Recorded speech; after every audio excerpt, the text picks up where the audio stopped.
சிந்திப்போமே. 1905 தாயவளாய் தந்தை ஆகி சுந்தர பெருமான் விளக்குகிறார்.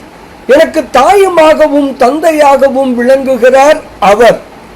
எனக்கு இறப்பையும் பிறப்பையும் இல்லாமல் செய்கிறார் அவர்.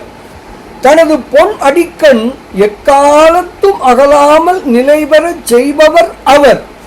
மூங்கிலில் தங்குபவர் அவர். திருவெண்ணை நல்லூரில் என்னை அடிமை கொண்டவர் அவர். எமது தலைவர் அவர். அப்படிப்பட்டவரான சிவபெருமானின் இடம், சிவபெருமானின் ஊர் எது தெரியுமா? அவரது இடம், அவரது ஊர் திருநாவலூரே. இப்படியாக பொன் அடியில் நின்றால் பிறவி அறுக்கலாமே என்று விளக்குகிறார் சுந்தரர் பெருமான். பாடலை காணலாமே.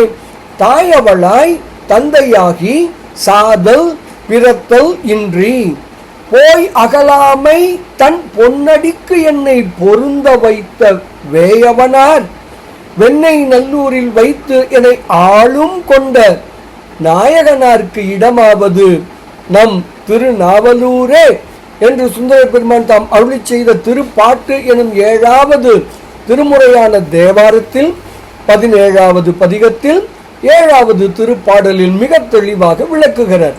அடிமை திறம் கொள்வோம், பொன் அடி நிற்போம், பேரானந்தத்தில் திளைப்போம் திளைப்போம் திளைப்போம். இனிய வணக்கம். சிவாய நம.